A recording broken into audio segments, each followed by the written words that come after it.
Mr. President, Excellencies, ladies and gentlemen. St. Vincent and the Grenadines associates itself with the statements made by the Honorable Prime Minister of St. Kitts and Nevis on behalf of the Caribbean community, and by the Honorable Minister of Health of Antigua and Barbuda on behalf of the Group of 77 and China. The title of this high-level meeting is couched in optimistic terms, asking us to review the progress achieved in our commitments and declarations on HIV/AIDS. Indeed, considerable progress has been made in the struggle against the pandemic, and it is fitting that the international community takes stock of our achievements and individual experiences, even as we recognize the tremendous challenges that remain ahead of us. St. Vincent and the Grenadines remains a low HIV prevalence country, with an estimated 0.4% prevalence in the general population. Our national strategic plan, which includes a care and treatment program and a mother-to-child advancement program, is rapidly increasing our responsiveness and effectiveness in addressing HIV/AIDS. 46% of health centers in St. Vincent and the Grenadines have been equipped for the delivery of counseling and testing services, and a number of HIV rapid test sites have become operational in the last year. A community-by-community outreach program has been initiated and has tested hundreds of volunteers to date.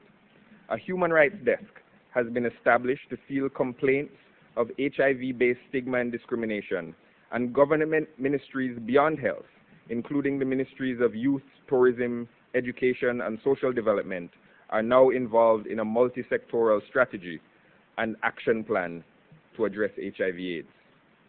Antiretroviral treatment, which only became widespread in 2003, now reaches 86% of patients with advanced HIV. 88% of pregnant women were counseled and tested for infection.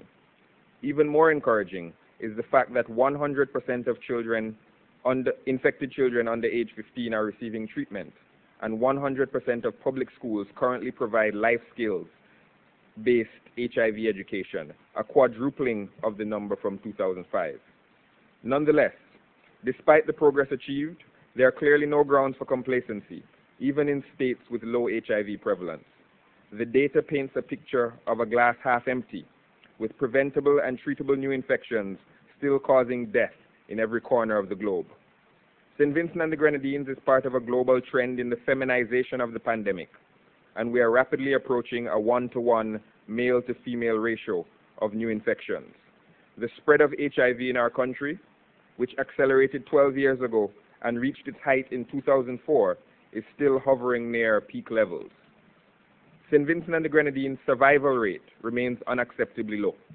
Frankly, our low HIV prevalence may owe something to the fact that many infected persons do not live for a particularly long time, relative to the potential survival rates in developed countries. 74% of new cases occur in our 20 to 49-year-old demographic, with 3% occurring under the age of 15. Only 10% of the general population has been tested in the past year and knows their results. And of 15 to 24-year-olds with more than one sexual partner, roughly 40% did not use a condom in their most recent sexual encounter. Further, St. Vincent and the Grenadines is part of a Caribbean region that has the second highest prevalence of HIV/AIDS in the world. The pandemic is the leading cause of death among young people in the Caribbean, and between 2001 and 2007, an additional 40,000 infections have been recorded in the region. Mr. President, the relative success of St. Vincent and the Grenadines, the wider Caribbean, and much of the developing world in addressing the heart-rending cases of HIV/AIDS among mothers and children is laudable. But it also begs the question of why we have fallen short in our treatment of other, arguably less sympathetic segments of society. We must be careful not to allow our deeply held moral convictions or entrenched social norms to dissuade us from wholeheartedly and non-judgmentally confronting HIV/AIDS wherever it occurs. The war against HIV/AIDS may soon reach the point of diminishing returns if we do not begin to broaden the battlefield upon which we fight.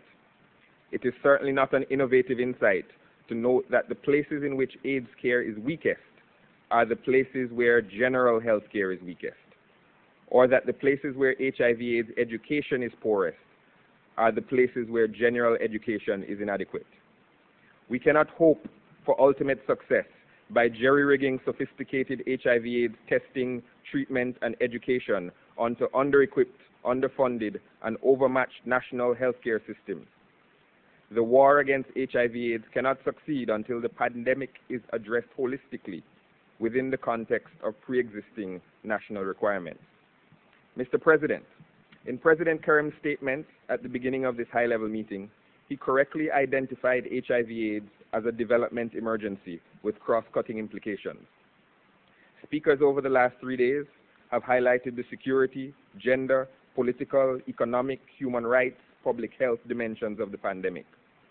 Our 2006 political declaration also recognized that, quote, the spread of HIV/AIDS is a cause and a consequence of poverty. Further, in the context of the current global hunger crisis, it is appropriate to recall the political declaration's resolution to integrate food security and nutritional support into the battle against the pandemic.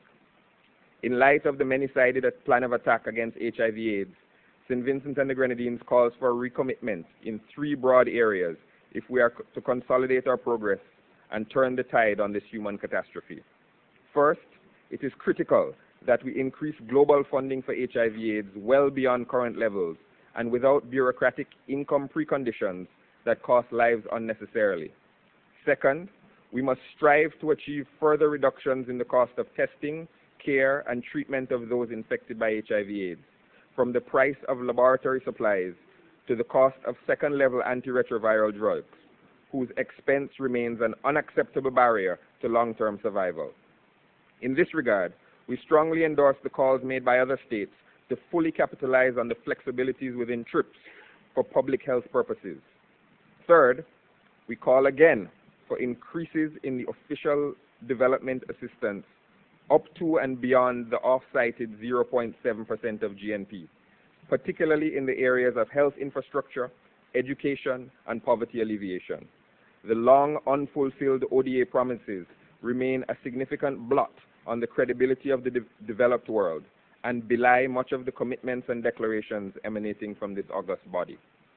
Finally, Mr. President, St. Vincent and the Grenadines applauds the G77, the Republic of Cuba, and other states that have used this forum to discuss a vaccine and a cure to the pandemic. With the rapid pace of globalization, ever-increasing travel, and the unpredictability of human interaction, an HIV infection anywhere is a threat to health everywhere. It is only with a cure that we can discuss with finality the progress achieved against this global emergency. I thank you.